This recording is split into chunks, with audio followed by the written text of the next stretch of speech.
तो घर वालों का क्या रिएक्शन पता आपने बताया फोन करके? जी हाँ, मम्मी को बताया तो उन्होंने बताया होगा सबको। हाँ, मम्मी खुश थी, वो पहले ही जानती थी कि हाँ भले ही कितना भी अच्छा हो मेरी बच्ची अच्छा कर देगी। प्री बोर्ड पे ही पता चल गया था उनको कि मैं क्या कर सकती हूँ, मतलब मैंने बताया कि कैसा पेपर गया, उसके हिसाब से रिजल्ट आने वाला था। तो मम्मी ने कहा कि हाँ जो भी है सही आएगा, हमें लगता है कि तुम अच्छा करोगे। ये वो कॉन्फिडेंस है जो बच्चे मेहनत करते हैं, उनके बॉडी लैंग्वेज से ही पता चलता है कि मतलब प्री बोर्ड में ही पता चल गया था कि क्या होने वाला है। जी सर, मैं इंडियन आर्मी ज्वाइन करना चाहती हूँ। एक बार सैल्यूट मारो यार देश की बहादुर बेटी को।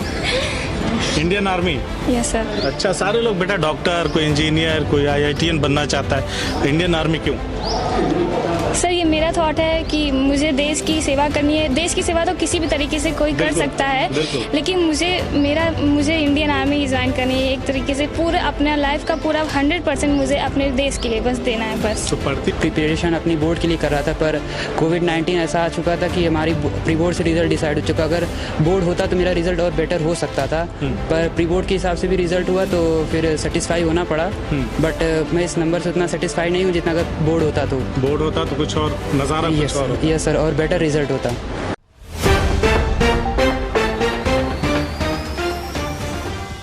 नमस्कार, आदाब, मेरा नाम वसीम है और इस वक्त मैं आजमगढ़ के सेंट्रल पब्लिक स्कूल जाफरपुर में मौजूद हूँ। मेरे साथ यहाँ पे कुछ छात्राएं हैं, एक छात्र हैं और आज 10वीं का रिजल्ट आया है, CBSE बोर्ड का घोषित हुआ है। ये बच्चे हैं जिन्होंने सबसे बेहतर प्रदर्शन किया है। ये बच्चे स्कूल में आए हैं और इन्होंने सेलिब्रेट किया है। स्कूल का जो प्रबंधन है उन्होंने इनके साथ अपनी खुशियों को बांटा है, मिठाई खिलाई है और इनके मंगल भविष्य की कामनाएं की हैं। तो आइए देर न करते हुए इन बच्चों से बात करेंगे, क्योंकि आज इनका दिन है। इस दिन के लिए ये साल भर मेहनत करते हैं, तब जाके जब उसका परिणाम आता है, जब रिजल्ट आता है तो इनके चेहरे की मुस्कान बताती है कि हमने कामयाबी हासिल की है। तो इसी तरफ से शुरू करूंगा और पीछे एक छात्र हैं, उनसे भी हम लोग बातचीत करेंगे और देखते हैं इन बच्चों ने किस तरह की मेहनत करी इस दौरान कोरोना के काल में, किस तरह से अपनी पढ़ाई को जारी रखा। ऑनलाइन पढ़ाई हो रही है, ऑफलाइन नहीं हो रहा है। तो इन सारी बातों पे चर्चा परिचर्चा इन बच्चों से करेंगे और जानते हैं कि कामयाबी जो इन्हें मिली है, जो प्रतिशत इन्होंने हासिल किया है, अचीव किया है अंकों के माध्यम से, उसे लेकर के इनका क्या कहना है। नाम क्या है? मेरा नाम आकांक्षा मौर्य है। आकांक्षा जी। स्कूल में क्या है? मैं फर्स्ट रैंक आई है 98.1%। 98.1%। 98.1%। जी। अच्छा, स्कूल में फर्स्ट हैं। तो कब सूचना मिला ये? नहीं, आज मैम की तरफ से फ़ोन आया था तो उन्होंने कहा कि स्कूल में आना है। इसके बाद मैंने स्कूल में आके पता किया कि अच्छा, स्कूल में पता चला। जी। तो घर वालों का क्या रिएक्शन पता आपने बताया फोन करके? जी हाँ, मम्मी को बताया तो उन्होंने बताया होगा सबको। हाँ, मम्मी खुश थी, वो पहले ही जानती थी कि हाँ भले ही कितना भी अच्छा हो मेरी बच्ची अच्छा कर देगी। प्री बोर्ड पे ही पता चल गया था उनको कि मैं क्या कर सकती हूँ, मतलब मैंने बताया कि कैसा पेपर गया, उसके हिसाब से रिजल्ट आने वाला था। तो मम्मी ने कहा कि हाँ जो भी है सही आएगा, हमें लगता है कि तुम अच्छा करोगे। ये वो कॉन्फिडेंस है जो बच्चे मेहनत करते हैं, उनके बॉडी लैंग्वेज से ही पता चलता है कि मतलब प्री बोर्ड में ही पता चल गया था कि क्या होने वाला है। जी, है ना? घर वालों को भी पता था। हाँ, मम्मी ने कहा अगर प्री बोर्ड से अगर हमारा रिजल्ट डिसाइड होगा तो अच्छा ही होगा और हाफ ईयरली अच्छा गया था। एक बार हम इन सभी बच्चियों से बातचीत कर लेते हैं और फिर उसके बाद आगे की बातचीत करेंगे। नाम क्या है? सृष्टि राय। सृष्टि, कौन सी रैंक आई है? मेरी सेकंड है और सेकंड। जी, और परसेंटेज? 95.3%। 95.3%। आपका नाम क्या है? त्रिशा गौर।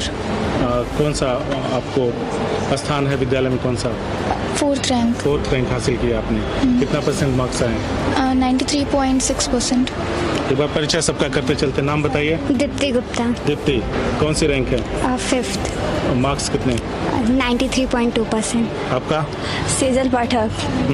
हमारे मार्क्स 92.6 है। हमारे क्लास में टॉप 10 में रैंक है। टॉप 10 में रैंक में है आप? Vaishnavi Gupta 92%, 8th rank. 8वीं रैंक है आपकी। आपका? दुबे यादव। दिव्या, कौन सी रैंक है? रैंक तो नहीं पता, 90% है। 90% आपके मार्क्स हैं। आपका? My name is Shweta and I have got 93.4%. 93.4%। आपका? श्रेयांशी राय 93.2%. अच्छा, आपका? खुशी सिंह 90.4%. आपका? सृष्टि जैसल 91.2%. पीछे एक बच्चा है, लंबा सा है, थोड़ा उनसे भी बातचीत कर लेते हैं। नाम क्या है? आप अकेले आए हैं? नाम रत्नेश क्या? त्रिपाठी। मैं 91.6% पे हूँ। अच्छा, कौन सी रैंक है? रैंक तो नहीं मालूम है, इतनी रैंक्स हो गई है, नहीं एक बार मालूम। फिर से परसेंटेज बता दीजिए। 91.8%। अच्छा, ये बताने की ज़रूरत नहीं है कि सभी बच्चों के गार्जियंस जो हैं, उनके पेरेंट्स हैं, वो खुशियां मना रहे होंगे, कहने की ज़रूरत नहीं है। बात कर लेते हैं बच्चों की मेहनत और उनके सपनों की। किस तरह से रत्नेश मेहनत किया आपने? सर मैंने मेहनत स्टार्टिंग से की थी। मेरी मेहनत थी, प्री बोर्ड के लिए मैं उतना प्रिपेयर्ड नहीं था। मैं प्रिपरेशन अपनी बोर्ड के लिए कर रहा था, पर कोविड-19 ऐसा आ चुका था कि हमारी प्री बोर्ड से रिजल्ट डिसाइड हो चुका। अगर बोर्ड होता तो मेरा रिजल्ट और बेटर हो सकता था, पर प्री बोर्ड के हिसाब से भी रिजल्ट हुआ तो फिर सेटिस्फाई होना पड़ा। बट मैं इस नंबर से उतना सेटिस्फाई नहीं हूँ जितना अगर बोर्ड होता तो। बोर्ड होता तो कुछ और नज़ारा कुछ और होता। यस सर, और बेटर रिजल्ट होता। बेटर रिजल्ट होता।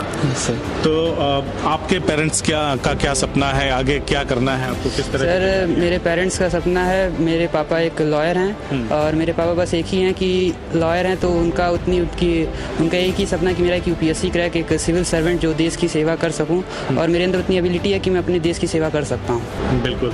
तो क्या यही सपना आपका भी है या सिर्फ आपका? हाँ, ये मेरा भी सपना है, मेरे पापा का भी यही सपना है, मेरे घर वालों का भी पूरा ये सपना है कि यूपीएससी एक सिविल सर्वेंट जो देश की सेवा कर सके। तो क्रैक करना है। Yes sir. ये देखिए, ये हौसला है इन बच्चों का, 10वीं पास आउट करने वाले बच्चों का, और क्रैक करेंगे। मतलब इनका कॉन्फिडेंस ऐसा है कि अभी मौका आ जाए तो अभी क्रैक करेंगे। और आप बताइए, आप क्या करना चाहती हैं? मैं जेईई मेंस के लिए तैयारी कर रही हूँ, क्योंकि मेरी मम्मी हमेशा चाहती थी कि तुम ऐसी जगह जाओ जिसमें तुम्हें खुशी मिलती है, और पापा भी ये चाहते हैं। तो मुझे जहाँ अच्छा लगता है मैं IIT बनना चाहती हूँ। उसके बाद मैं एरोस्पेस में देखना चाहती हूँ कि कितना अच्छी अगर मुझे अपॉर्चुनिटी मिले तो मैं उसमें ज्वाइन करना चाहूँगी। तो कोई है इसमें आपका रोल मॉडल जिसको फॉलो करके या जिसे देख करके आपने ये सब डिसाइड किया? जी हाँ, बहुत लोग हैं। जैसे मेरे खुद मौसा हैं, वो नेवी में NDA क्वालिफाइड है, तो मैं उनको, क्योंकि वो ऐसे फैमिली से आए थे जहाँ पर उनकी मम्मी पढ़ी लिखी नहीं थी, और उसके बाद पापा की भी उनकी इतनी इनकम नहीं थी कि अपने बच्चे को इतना अच्छा पढ़ा सके। तो उन्होंने अपने बल पे मतलब पार्ट टाइम जॉब करके उन्होंने ऐसा काम किया, फिर NDA क्वालिफाई करके उन्होंने अच्छा स्पेस हासिल किया। मुझे भी उनसे ही हौसला मिला, क्योंकि वो इतना अच्छा किए, इस जगह से आके उतने ऊपर गए हैं कि बस वही। आगे क्या प्लान है, क्या करना है? जी, मैं बायो फील्ड से हूँ, तो मेरा सपना शुरू से है कि मैं डॉक्टर रहूँ, और मेरी मम्मी भी असिस्टेंट डॉक्टर है, तो उनसे मुझे डॉक्टर क्यों बनना? सबको सुई लगाना है? नहीं, दर्द ऐसी देना सबको? ऐसी बात नहीं है। मतलब मुझे शुरू से उसमें इंटरेस्ट रहा है। किसी की लाइफ सेव करने में जो खुशी मिलती है वो बयां करने के काबिल नहीं है, तो मुझे वो चीज़ डॉक्टर को वैसे भी लोग धरती का भगवान कहते हैं। जी बिल्कुल। तो भगवान बनना है। हाँ, मैं धरती अपने कर्मों से बनना चाहती हूँ। कर्मों से जी। बनना चाहता हूँ। Very good. आपका क्या सपना है? जी, मुझे चेन्नई मैथमेटिकल इंस्टीट्यूट में एडमिशन लेना है।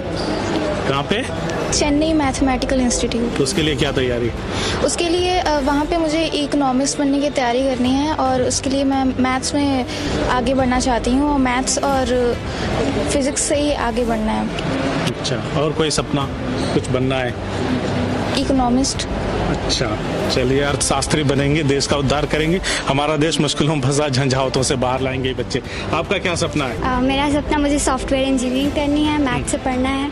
मैथ से पढ़ना, सॉफ्टवेयर इंजीनियर बनना है। अच्छा, तो ये सपना आपका है या माँ बाप का? नहीं, मेरा है। अपने सपनों के पीछे भागना ना, अपने सपने जो है उसको जीने की कोशिश करो। हाँ, बताएं, आपका क्या सपना है? मेरा क्या सपना है, मैं IIT JEE मेंस क्रैक करना चाहती हूँ मैथ से। मैथ से? हाँ। अच्छा। और अपने परिवार वालों का नाम ऊंचा करना चाहती हूँ। और स्कूल का? स्कूल का भी। प्रदेश का ना?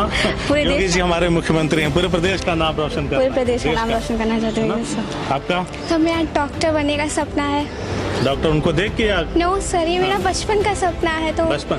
इतने बच्चे छोटे छोटे हो, कैसे सपना देख लेता? अरे बड़ा बड़ा। सर, क्योंकि मेरे दादा थे, वो इंजीनियर थे अपने टाइम के, जो कि बहुत अच्छा बात है। और पापा बोलते थे कि इस खानदान में एक वही ऐसे हैं जो इंजीनियर थे, तो उनके बाद अब मेरा होना चाहिए कि मैं भी कुछ करूं उनके जैसा। तो दादाजी इंजीनियर, तो मैं तो डॉक्टर बनूंगी। तो इंजीनियर क्यों नहीं, डॉक्टर का है? सर, तो मुझे ज़्यादा इंजीनियर घर बनाता है, ब्रिज बनाता है, बड़े बड़े कंस्ट्रक्शन करता है, ऐसे स्कूल बनाता है। तो हम लोग को अच्छा लगता है ना, अगर हम लोग अच्छे नहीं रहेंगे तो वो इंजीनियर कुछ नहीं कर पाएगा। वाह, ये बात है। बाकी लोग सावधान रहो भाई, डॉक्टरों के संपर्क में रहो। क्या सपना है? सर मैं इंडियन आर्मी ज्वाइन करना चाहती हूँ। एक बार सैल्यूट मारो यार देश की बहादुर बेटी को। Indian army. Yes sir. अच्छा, सारे लोग बेटा डॉक्टर, कोई इंजीनियर, कोई IITN बनना चाहता है। इंडियन आर्मी क्यों? सर ये मेरा थॉट है कि मुझे देश की सेवा करनी है। देश की सेवा तो किसी भी तरीके से कोई कर बिल्कुल, सकता है, बिल्कुल। लेकिन मुझे इंडियन आर्मी ही ज्वाइन करनी है। एक तरीके से पूरा अपना लाइफ का पूरा 100% मुझे अपने देश के लिए बस देना है बस। तो पढ़ती खाली हो कि दौड़ती भी हो? उसके लिए तैयारी भी है? सर अभी तो इसके लिए स्ट्रांग होना है Yes, ना, sir. रनिंग Physic- करनी होती है, तमाम चीजें। दौड़ती नहीं हूँ, लेकिन मैं एक्सरसाइजेस करती हूँ। लेकिन फिर अभी मेरा फोकस केवल स्टडी पे है, क्योंकि वो रहेगा तभी मेरा ज़्यादा जी, निकल आगे पाएगा। जाकर के आप वो सारी चीजें करेंगी जो आपको इंडियन आर्मी में ले जा सके। बहुत अच्छी बात। आपका? I am also preparing for software engineer. Software engineer. Yes. अच्छा, तो मतलब सॉफ्टवेयर इंजीनियर बन करके आप तमाम सॉफ्टवेयर बनाएंगी और देश का भला करेंगे, लोगों का भला करेंगे। सब एप्लीकेशन बनाना, बच्चों के गेम वाले मत बनाना ना, सारे बच्चे उसी में मोबाइल लेके परेशान। आई वांट टू आपका? Crack NEET. नीट में जाना चाहती हैं? Yes. क्रैक करना चाहती हैं। अच्छा, सपना आपका है? नीट के बाद यूपीएससी भी क्रैक करना है। अच्छा, नीट के बाद UPSC करना है। Yes. आप बुरा नहीं मानना बेटा, ठीक है? आपका हौसला ऐसे ही रहे, आप आगे जाओ। जो आपका सपना है सॉफ्टवेयर इंजीनियर बन करके आप देश का नाम रोशन करो, अपने स्कूल का करो, अपने पेरेंट्स का, है ना, टीचर्स का। ठीक है, अच्छी बात है ना। आपका? I want to crack JEE after that UPSC. After UPSC आपको जी क्रैक करना है। Yes sir. अच्छा, तो इसके लिए मेहनत होना। सर मेहनत तो अभी 11th-12th अच्छे से स्टडी करेंगे आफ्टर दैट। जैसे कोई चीज करनी होती है ना, तो उसकी शुरुआत तो कर देनी। Yes sir, yes sir. तो उसकी शुरुआत हो चुकी है। यस सर, शुरुआत तो कर रहे हैं, अभी कंसंट्रेट कर रहे हैं स्टडी पे। आगे करते ही रहेंगे और जरूर एक दिन सफलता हासिल होगी। अच्छा, आपका? I want to crack JEE और IITN बनना है। IITN बनना है। अच्छा, क्यों बनना है? दूसरा फील्ड में क्यों नहीं? क्योंकि फील्ड पसंद। ये आपको मतलब आपका लगन है, चॉइस है इस फील्ड में ना, इंटरेस्ट है आपका। साइकोलॉजी के father of psychology doctor Harvard gardener का ये कहना है कि जब आप अपने पैशन के पीछे, अपने जुनून के पीछे, अपने सपनों के पीछे भागते हैं, तो आपको आपके द्वारा जो आपने अपने मन में प्रतिस्थापित कर रखा है या बना के रखा है या आपने टारगेटेड कर रखा है, उस लक्ष्य की आप प्राप्ति कर पाते हैं। और उनका एक ये भी कहना है कि जब आप अपने रुझान जिधर आपके हैं, जिस काम में आपका इंटरेस्ट है, जैसे यहाँ पे आपने देखा कि हमने बहुत सारे बच्चों से बात किया, सबके अलग अलग चॉइसेस हैं। तो जब पहले से ही आप तय कर लेते हैं अपनी चॉइस के अकॉर्डिंग, अपनी एबिलिटी के अकॉर्डिंग कि मुझे किस फील्ड में जाना है, तो आपके टारगेट जब सेट हो जाते हैं तो आप इधर उधर डाइवर्ट नहीं होते। और जब एक ही दिशा में हम सतत प्रयास करते हैं तो कामयाबी मिलती है। सही है? Yes sir. है ना? इधर उधर भागते नहीं। पता होता है डॉक्टर बनना है तो डॉक्टर बनना है ना? इंजीनियर बनना है तो बनना है, IAS बनना है तो बनना है, इधर उधर जाते नहीं है। हाँ, हमारा फोकस बस वहीं रहता है। फोकस्ड हो जाता है इंसान को। तो ये है साइकोलॉजी, फादर ऑफ साइकोलॉजी की थ्योरी। अच्छा, ये बताओ, मेहनत कितना घंटा आप लोग पढ़ते हैं? पढ़ाई में मैं जहाँ तक पढ़ती हूँ, घंटे से आपसे नहीं, मैंने टारगेट सेट होता है एक दिन का कि मुझे क्या भी अचीव करना है इस दिन। जैसे अक्सर लोग कहते हैं ना कि हमने 10 घंटा पढ़ाई किया, तो नहीं, किया। बहुत लोग होते हैं, किसी के ऊपर होता है उनकी एबिलिटी की, आप कैपेसिटी, आप एक घंटे में कितना चैप्टर तैयार कर सकते हैं। कोई होता है 1 घंटे में 1 करता है, कोई होता है 1 घंटे में 4-5 चैप्टर तैयार कर सकता है। तो मेरा टारगेट था एक दिन में मैं कौन सा, जैसे कोई एक सब्जेक्ट लिया, उसका चैप्टर लिया, मुझे वो कंप्लीट करना है, तो मैं उसके पीछे जाती हूँ कि ना कि हावस। कभी मैं 1 घंटा पढ़ती हूँ, मेरा हो जाता है, कभी 2, मैं कभी मतलब मन लगा के पढ़ना ही सबसे ज्यादा जरूरी। आप क्या सोचते हैं रत्नेश? यस सर, मेरा भी यही सोचना कि ज़रूरी नहीं कि हम 5-6 घंटा घर वालों के दबाव पे जाके पढ़ें। हमें वो देखना कि हम कितना अपनी बॉडी से एब्जॉर्ब हो सकते हैं, हम जितना पढ़ सकते हैं, हम जितना सब्जेक्ट कंप्लीट कर सकते हैं, हमें उतना ही पढ़ना चाहिए।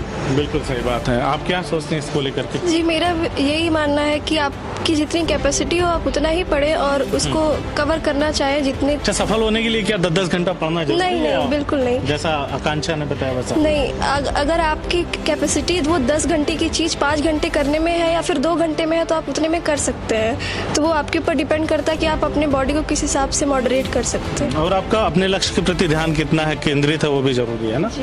कितना घंटा पढ़ते थे आप? जी मैंने कभी टाइम काउंट नहीं किया, लेकिन मेरा सोचना है कि क्वांटिटी से ज़्यादा क्वालिटी मैटर करती है। तो आप टाइम पे जितना फोकस मतलब कि 1 घंटे में 2 घंटे में जितना भी पढ़ सकते हैं आपको उतना पढ़ना चाहिए। स्ट्रेस लेके नहीं पढ़ना चाहिए, नहीं तो हमारी एबिलिटी और कम हो जाती है। हम ये बातें इन बच्चों से क्यों पूछ रहे हैं, ताकि इनकी जूनियर क्लासेस में जो पढ़ने वाले बच्चे हैं वो इस चीज़ को समझ पाएं। अगर वो ज़बरदस्ती 18 घंटे पढ़ते हैं तो वो भी सावधान हो जाए, फोकस हो जाए पढ़ाई पे ना, फोकस हो जाए, है ना। कितना घंटा? मैं भी मोबाइल कौन चलाता है? हाँ चलाते हैं। मोबाइल मतलब पढ़ाई के लिए ऐसे ही? नहीं, टाइम कभी कभार ब्रेकआउट चाहिए होता है पढ़ाई से। अब हम उसमें लगे रहे तो हमारा माइंड थोड़ा अजीब सा हो जाता है, डाइवर्ट भी होने लगता है। तो कुछ चीज़ें के लिए थोड़ा ब्रेकआउट चाहिए था पढ़ाई में थोड़ा। ब्रेकआउट के लिए तो मोबाइल ही देखना जरूरी है, कुछ और भी देख सकते हैं, खेल सकते हैं? नहीं, मतलब जिससे Movie वगैरह माइंड देख- फ्रेश हो जाए। हाँ, अगर अच्छी मूवी उतारे जमीन पे। या फिर कोई खेल या किसी को प्लेइंग भी पसंद होती है तो फिर सिंगिंग, वो कुछ लोग गाना गा के भी अपने हाँ, मतलब जो हमारी फेवरेट हॉबीज होती है हमें उसे फॉलो करके अपने आप को एंटरटेन कर लेना चाहिए। इनमें से कौन है जिसकी फेवरेट हॉबी खाना खाना हो? सर मेरी नहीं अच्छा, जब तनाव आता है तो खाती हो? हाँ, ज्यादा? नहीं ज़्यादा नहीं, जितना लेकिन हो लग सके। नहीं रहा है। क्या पसंद है? Fast food. Fast food? तो सब तो मना करते, डॉक्टर साहब मना करिए। हाँ, पर कभी कभी तो कभी कभी। ये वो बच्चे हैं हमारे देश भारत के, ये वो बहादुर बच्चे हैं जो कल को बड़े होकर के आज इनके सपनों ने इनके परवाज भरना शुरू कर दिया है, इनके पंखों ने उड़ान भरनी शुरू कर दी है। ये वो बच्चे हैं जो कल को हमारे देश में विभिन्न क्षेत्रों में जाकर हमारे देश को सुदृढ़ करेंगे, हमारे देश को मजबूती प्रदान करेंगे, हमारे देश को आगे ले जाएंगे। हमारे देश की तरक्की में इनका योगदान कहीं ना कहीं जरूर होगा, हम सभी का होता है। तो ये वो बच्चे हैं जिन्होंने आज 10th का रिजल्ट आया है और सारे बच्चे खुश हैं। कोई डॉक्टर बनना चाहता है, कोई इंजीनियर बनना चाहता है, तो कोई IAS क्रैक करना चाहता है, कोई मतलब IAS के एग्जाम में फाइट करके IAS बन करके अपनी सर्विसेज देना चाहता है, तो कोई इसमें GE में जाना चाहता है, तो कोई नीट क्वालिफाई करना चाहता है। तमाम सबके सपने हैं। हमारी शुभकामनाएं इन बच्चों के साथ है, ऐसे ही आगे बढ़ते रहें और अपने सपनों को पूरा करते रहें। शुक्रिया। CIB इंडिया न्यूज की सभी खबरों को देखने के लिए लाल रंग की बटन को दबाकर चैनल को सब्सक्राइब जरूर करें, घंटी जरूर दबाएं ताकि हमारी सभी खबरों के नोटिफिकेशंस आप तक पहुंचते रहें।